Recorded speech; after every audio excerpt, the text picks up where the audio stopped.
안녕하세요. 이백선 목사입니다. 오늘도 평소처럼 예배에 보실 만큼 할 걸 다 하시고 이제 마지막으로 이제 설교 들으신 다음에 축도로 제가 마치도록 하겠습니다. 저도 사실 한 주 내내 감기로 고생을 많이 했는데 키트를 3번 이상 했어요. 이따 또 할 거예요. 근데 계속 음성입니다. 머리는 깨질 것 같아요. 자, 오늘 말씀은 십자가와 부활입니다. 우리 선생님들도 지금 많이 격리 중에 계셔요. 다 건강한 모습으로 부활하시면 좋겠습니다. 여러분, 만약 예수님이 이 땅에 오시긴 오셨는데 예수님께서 십자가를 지는 게 싫어서 도망가면 우리의 구원은 어떻게 됐을까요? 말도 안 되는 얘기지만 비슷한 내용의 영화가 있습니다. 십자가에 매달리신 예수님께서 화가 나서 십자가에서 내려오셔가지고 이제 사람들을 혼내주시고 막달라 마리아와 결혼해서 이제 그런 내용의 픽션이 있기는 있습니다. 그런데 물론 픽션이지만 실제로 프랑스의 어떤 한 사람이 이제 사람들에게 관심을 끌고 어그로를 끌 목적으로 나는 예수님의 후손이다라고 주장을 했어요. 그 결과 이제 광신도들과 극단적인 보수 기독교인들에게 살해 협박을 받고 돈을 못 벌고 오히려 이제 살해 위협에 시달리면서 전전긍긍하게 이렇게 결말이 되었습니다. 그래서 그 일이 있고 나서는 아무도 이제 감히 나는 예수의 후손이다 이제 그런 어그로를 끄는 사람은 이제 잘 없게 되었습니다. 자, 그런가 하면 십자가에서 죽긴 죽었는데 우리 예수님께서 만약 부활을 하지 않으셨다면 어떻게 되었을까요? 이것도 골치가 아픈 거예요. 지금 중국에는 모태똥의 신이 여전히 방부 처리가 돼서 있습니다. 그리고 러시아 같은 경우는 이제 레닌의 이제 시신이 역시 우리 중에 남아 있어요. 만약 예수님의 무덤이 남아 있고 예수님의 시신이 남아 있으면 참 이것도 골치가 아픈 것입니다. 예수님께서는 몸으로는 부활을 못 하신 게 되잖아요.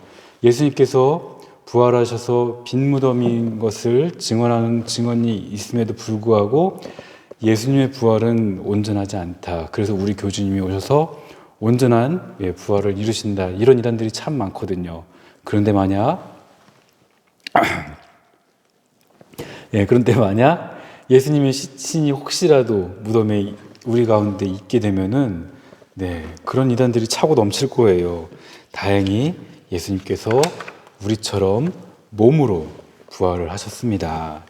근데 그냥 몸은 아니고요. 신령한 몸으로 부활하셨어요. 단순히 영으로 부활하신 것이 아니기 때문에 예수님께서는 부활하시고 제자들과 함께 거닐기도 하시고 음식을 드시기도 하셨습니다. 다행이에요. 최근 김대건 신부의 척추표가 인터넷에 매물로 올라와서 이렇게 논란이 되었습니다. 우리 문화에는 없는데요. 기독교 국가 문화에서는 이 성인들의 신체의 일부도 보물로 취급이 됩니다. 우리나라에서는 이제 그 사리들이 그렇게 이제 보물로 이렇게 대접받는 것과 같이 죽은 성인의 유품이나 또는 신체 일부, 대퇴골 뼈라든지, 안구라든지 이런 것이 역시 보물로 간주되거든요. 만약 예수님이 부활하시지 않으셨다면 예수님의 육체는 지금까지 계속해서 아마 보물로 여러 사람들 가운데 남아 있었을 거예요. 하지만 그렇지 않지요. 왜냐하면 예수님께서 부활하셨기 때문입니다. 지금도 이 서구 사회에서는 이 성인들의 그 육신의 일부가 여전히 값을 매길 수 없는 보물로 여겨지고 있거든요. 근데 성인이 아닌 우리 예수님의 신체라면 말할 것도 없는 거죠. 여러분, 만약 예수님이 우리의 구원을 이루기에 부족하거나 모자랐다면 혹은 오셔가지고 십자가 지는 게 무서워서 달아나셨다면 우리는 세상에서 가장 불쌍한 바보들이 되고 말아요. 하지만 다행히 예수님께서 온전히 우리의 구원을 이루신 거예요. 일찍부터 많은 사람들이 예수님께서 정말 십자가에 죽으셨을까 의심했고 정말 부활하셨을까 의심했습니다. 왜냐면요, 예수님 오신 지가 2000년이 넘잖아요. 여러분, 1000년 전 일을 우리가 왈가왈부하기가 어렵죠. 왜냐하면 유물들도 다 바스라지거든요. 기록을 해도 종이들도 다 이제 바스라져요. 종이에 기록을 하면 좋은 종이에 기록했을 경우에 500년, 길게는 1000년 정도로 간대요. 그런데 2000년이 지났습니다. 이렇다 보니까 성경도 원본은 존재하지 않고 초창기에 그것을 옮겨 쓴 사본들이 남아서 존재해서 전해지는 거거든요. 가장 이른 시기의 사본이 한 1000년 정도 전의 것이에요. 그 전의 것들은 다 없어지는 거죠. 그래서 사람들이 2000년 동안 의심했습니다.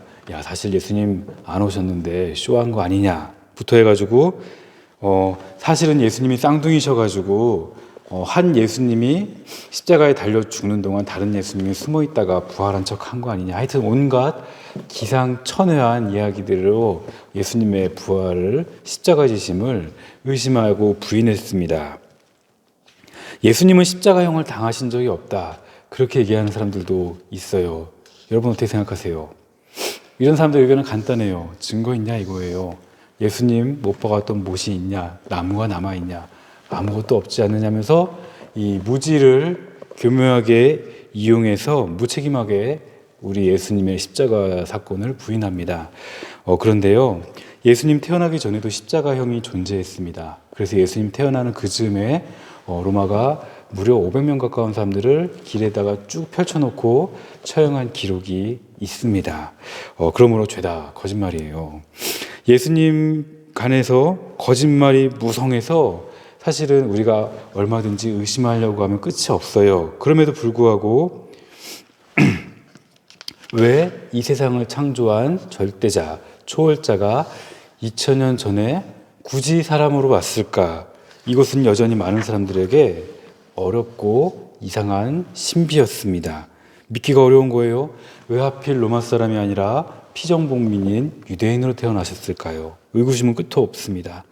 이게 참으로 다행이에요. 왜냐하면요, 구원은 원래 우리의 노력이나 이성으로 접근할 수 있는 것이 아니라 불가항력적인 은혜로만 가능한 것이기 때문입니다. 내가 믿고 싶어서 믿어지는 것이 결코 아니에요. 구원은 우리 밖에서부터 오는 거거든요. 그러므로 아무리 거짓말쟁이들이 거짓말을 해도 예수님을 믿을 사람들은 예수님을 믿어요. 이것이 또한 구원의 신비인 것입니다. 자, 예수님께서 부활하시고 40일을 땅에 머무시면서 많은 사람들을 만나셨고 일시에 수많은 사람들에게 500여 명 가까운 사람들에게 나타나셨습니다. 요즘에 500명 하면 별거 아닌 것 같죠? 이 당시는 2000년 전이어서 인구가 그렇게 많지 않았기 때문에 지금의 5,000명, 5만 명에 해당한다고 생각하시면 돼요. 예수님은 단순히 환상 중에 나타나신 것이 아니라 누군가의 꿈속에 나타난 것이 아니라 수많은 사람들의 그 현실 가운데 직접 나타나셔서 자신의 부활을 몸으로 입증하셨습니다. 예수님께서는 함께 음식을 드시면서 우리 가운데 실제하는 진짜 부활을 하신 거예요. 우리도 예수님처럼 그렇게 부활합니다. 자, 예수님께서 부활의 첫 열매가 되신 거예요.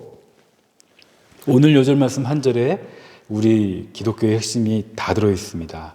죽으시고 부활하시는 것이죠. 자, 예수님 말씀이었어요. 그렇지만 제자들은 믿을 수가 없었습니다. 예수님이 잘못 말씀하셨나? 예수님이 무려 3번이나 반복해서 나는 미움을 받아 죽을 것이고 사흘 만에 부활할 거다라고 얘기했는데도 아무도 이것을 믿지 않았습니다. 사실은 믿기 무서워했어요. 아니, 예수님 죽으시면 어떡해? 우리는 어떡해? 다들 그럴 리가 없겠지 했습니다. 아니, 어떻게 하나님이 죽을 수가 있나? 그게 말이 되나? 그런데 하나님이신 예수님께서 정말로 죽으셨습니다. 예수님은 하나님이자 사람으로 참 하나님이자 참 사람으로 우리를 대신해서 우리를 위해 죽으셨어요. 그리고 이제 저와 여러분 차례입니다. 우리 예수님 제자잖아요. 우리도 우리만의 십자가가 있대요. 그래서 우리도 십자가를 지고 죽음과 부활을 경험해야 합니다. 자, 아무도 다치지 않고 행복하고 건강하고 부여한 미래에 우린 다들 그런 미래를 꿈꾸고 기도하는데 이게 꼭 그렇게 우리 마음대로만 되진 않습니다. 우리는 뭐 거대한 펜트하우스나 뭐 사치스러운 집이 아니라도 좁지 않은 깨끗하고 깔끔한 정갈한 나의 거처를 꿈꾸잖아요. 근데 사실 그게 뭐예요? 그게 한 20년은 꾸준히 벌어서 갚아야 하는 거예요. 어느 것도 쉬운 일은 없지요. 자, 나의 미래의 반려자도 마찬가지입니다. 나의 미래의 반려자가 애가 둘 딸린 이혼남인 것을 원할 분들은 아마 아무도 없을 거예요. 그렇죠? 잘생겼지만 결코 음란하지 않은 정갈하고 거룩한 그런 배우자를 여러분들은 다 소망하실 거예요. 그렇지만 잘생겼는데 뭐 다른 사람들이 가만두나요? 가만 놔두질 않지요. 그게 참 희박한 확률인 것입니다.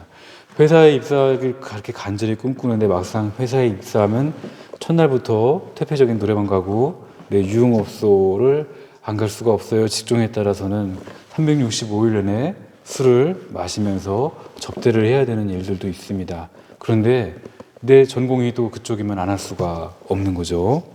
우리 삶은 사실 수많은 어려움과 눈물과 아픔과 암초들이 있습니다. 죄송합니다. 저는 저대로 좀 컨디션이 많이 안 좋아서. 자, 여자는 여자대로 어렵고요. 남자는 남자대로 어렵습니다. 지난번 설교 들으신 분들은 아시겠지만 수평아리는 태어나자마자 어떻게 돼요? 갈려서 사료가 됩니다. 일단 남자로 태어난 이상 난이도가 무지무지 높아집니다. 여러분들이 군대 갔다 와서 취직하면은 후배보다도 직급이나 연봉이 낮습니다. 그쵸? 동년배 여성들에게 그래서 계속 져요. 그게 굉장히 그게 사실은 언짢은 거예요. 그쵸? 단지 군대에서 2년을 보내는 바람에 나보다 직급도 높게 되고 연봉도 나보다 잘 나가는 거죠. 자, 이러다 보니까 동년배 여성들하고 연애하고 결혼하기가 쉬울까요? 어려울까요? 예상하는 그대로예요. 어렵습니다. 자, 왜 남자들이 40 넘어서 결혼할까요?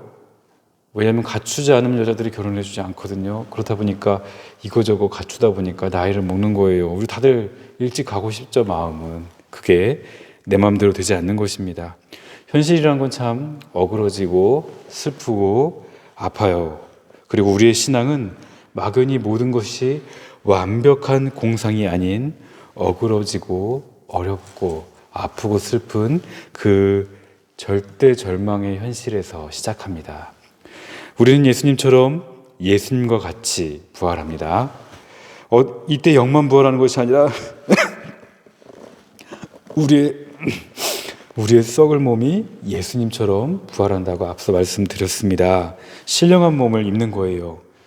자, 우리의 부활은 몸의 부활입니다. 이것만 기억하셔도 수많은 이단에 빠질래야 빠질 수가 없습니다. 자, 썩지 않는 몸으로 부활해요. 고린도전서 15장 42절부터 44절까지 제가 읽어드릴게요. 죽은 자의 부활도 그와 같으니 썩을 것으로 심고 썩지 아니할 것으로 다시 살아나며 욕된 것으로 심고 영광스러운 것으로 다시 살아나며 약한 것으로 심고 강한 것으로 다시 살아나며 육의 몸으로 심고 신령한 몸으로 다시 살아나니 육의 몸이 있은즉 또 영의 몸도 있느니라. 기록된 바 첫사람 아담은 생령이 되었다 함과 같이 마지막 아담은 살려주는 영이 되었나니 그러나 먼저는 신령한 사람이 아니요 육의 사람이요 그 다음에 신령한 사람이니라. 우리 예수님을 말씀하는 거예요. 첫사람은 땅에서 났으니 흙에 속한 자이거니와 둘째 사람은 하늘에서 나셨느니라. 무릇 흙에 속한 자들은 저 흙에 속한 자와 같고 무릇 하늘에 속한 자들은 저 하늘에 속한 이와 같으니 우리가 흙에 속한 자의 형상을 입은 것 같이 또한 하늘에 속한 이의 형상을 입으리라. 아멘. 자, 간단하게 거칠게 요약하자면 우리가 천사들 같이 된다 이거예요. 우리의 몸이 썩어지는 땅의 몸이 아니라 영광스러운 신령한 몸으로, 그렇지만 여전히 무언가 먹을 수도 있는 그런 몸으로 부활한다고 말씀하십니다. 다행이에요. 우리는 예수님과 같은 존재가 되는 거거든요. 하지만 조건이 있습니다. 그냥 되는 것이 아니에요. 바로 뭐예요? 오늘 말씀 제목이에요. 십자가가 있습니다. 예수님께서 그러하셨듯이 나에게도 십자가가 있습니다. 십자가 설교를 할 수 있어서 너무 다행이고 좋습니다. 십자가는 원래 고문대라는 말이에요. 죄인들에게 가장 큰 고통을 주기 위해서 고안된 것이 바로 십자가입니다. 자, 차갑고 엉망이고 비정하며 한숨만 나오는 여러분이 알고 있는 여러분의 그 십자가를 여러분은 지셔야 합니다. 자, 수명이 줄어들 것 같고 암 걸릴 것 같은 그 날들, 그 십자가를 지는 날들이 있어야 영광이 있습니다. 이 십자가는 부활만큼이나 중요한 것입니다. 자, 십자가가 영광입니다. 십자가가 없으면 영광이 없습니다. 죽어야 부활할 거 아니에요. 그렇죠? 먼저는 죽는 것 같은 고통이 있는 거예요. 자, 죽는 일은 아프고 슬프지만 죽어야 부활합니다. 그러니까 여러분도 먼저는 울며 씨를 뿌릴 것을 각오하셔야 합니다. 우리 예수님께서 일찍이 그렇게 모범을 보이셨습니다. 버림받아 죽임을 당하시고 다시 살아날 것이다. 3번이나 예언하셨지만 제자들도 이것을 감히 믿고 싶지 않았습니다. 에이, 말만 하다 마시겠지. 아무도 믿고 싶지 않았습니다. 하지만 예수님께서 정말로 죽으셨고 부활하셨어요. 이제 저와 여러분 차례입니다. 저도 여러분도 나만의 십자가가 있습니다. 예수님께서는 자기 십자가를 지고 나를 따르라고 말씀하셨어요. 그러니까 여러분 이제 자기 십자가를 질 시간입니다. 자, 여러분의 십자가는 무엇입니까? 우리 예수님께서 그것을 이제는 지래요. 자, 권세 있고 부요하고 자유로운 메시아를 꿈꿨지만 예수님께서는 가시고 면류관을 쓰시고 많은 고문을 받으시고 십자가 고문대에서 죽으셨습니다. 이 예수님의 겸손과 자기 비하, 자기 비움을 묵상하시면서 자기 십자가를 이제는 지시는 이번 한 주 되시길 축원합니다. 기도하겠습니다. 그럴 이유가 전혀 없는 만왕의 왕 만주의 주 예수님께서 십자가를 지셨습니다. 참으로 황당하고 믿기 어렵고 놀랍기만 합니다. 그리고 이제 우리에게도 자기 십자가가 있어서 십자가를 지고 예수님을 따르고자 합니다.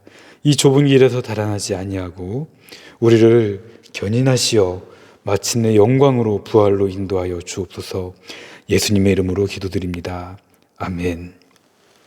봉헌 시간입니다. 비대면 예배가 길어져서 봉헌도 실제로 하실 수 있도록 저희가 우리 교회 계좌를 이렇게 넣어놨습니다. 여러분들 봉헌도 예배입니다. 꼭 함께 하시기 바랍니다. 제가 한 번 더 기도하겠습니다. 사랑하신 하나님 아버지, 영광과 부활만 좋고 십자가와 고난은 싫은 게 저입니다. 그러나 이제 십자가를 바라봅니다. 나를 위해 십자가를 지시고 고통받으신 예수님, 이제 나의 십자가를 바라보면서 그저 여전히 두렵지만 달아나지 않고 예수님을 바라보며 예물을 드립니다.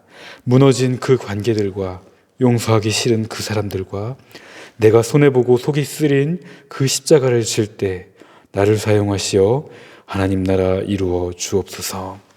이제는 나 대신 고통받고 십자가에 달리신 우리 구주 예수님의 은혜와 나에게도 십자가를 주시어 영광으로 인도하시는 하나님 아버지의 사랑하심과 우리 함께 놀라운 부활을 경험하도록 도우시는 성령 하나님의 감화, 감동, 역사, 교통, 인도, 주관하심이 여기 중동부로 모여 예배하는 모든 예배자들의 삶 가운데 충만히 임하시어 이제 나도 나의 십자가를 지고 하나님 나라에 헌신하기를 간절히 축원하옵나이다.